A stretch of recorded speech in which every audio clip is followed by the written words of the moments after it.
Hi friends, welcome to Kushal Sushal YouTube channel. అందరూ బాగున్నారా? నేను చాలా బాగున్నాను. ఇవాళ మనం చూడబోయే రెసిపీ సేమియాతో ఉప్మా.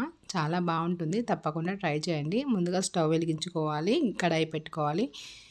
కొంచెం వేడయిన తర్వాత అందులో 3 టేబుల్ స్పూన్ ఆయిల్ వేసుకుందాం. సేమియా ఉప్మా చాలా బాగుంటుందండి, తప్పకుండా ట్రై చేయండి.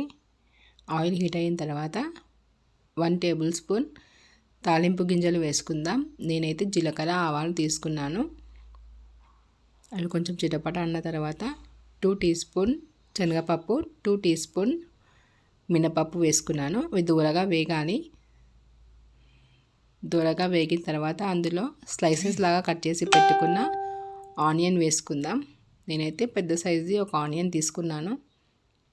అలాగే కట్ చేసి పెట్టుకున్న ఒక పచ్చిమిర్చి ముక్కలు తీసుకుందాం. అవి బాగా దూరగా వేగాలి. వేగిన తర్వాత అందులో సన్నగా తరిగి పెట్టుకున్న కొత్తిమీర యాడ్ చేసుకోవాలి.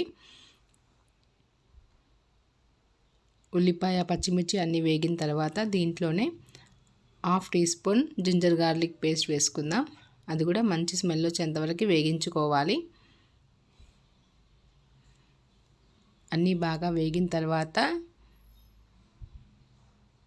ఇందులో మనకి ఎంత కావాలో అంత వాటర్ యాడ్ చేసుకోవాలి. నేను 1 కప్ సేమియాకి 2 కప్ వాటర్ తీసుకుంటున్నాను.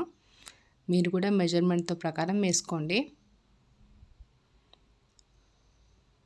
వాటర్ క్వాంటిటీ కరెక్ట్ తీసుకుంటే ఉప్మా అనేది పర్ఫెక్ట్గా వస్తుంది.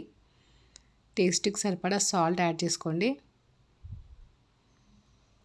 ఇలా వాటర్ మొత్తం బాయిల్ అయిన తర్వాత మనం సేమియాని యాడ్ చేసుకుందాం. బాగా మిక్స్ అయ్యేలాగా కలుపుకోవాలి. సిమ్లో పెట్టి ఉడికించుకోవాలి. పర్ఫెక్ట్గా ఉడుకుతుంది. ఒక 5 మినిట్స్లో రెసిపీ రెడీ అయిపోతుంది ఫ్రెండ్స్. చాలా యమ్మీ టేస్టీ సేమియా ఉప్మా రెడీ అయిపోయింది. ఇంత ఉడికితే సరిపోతుంది.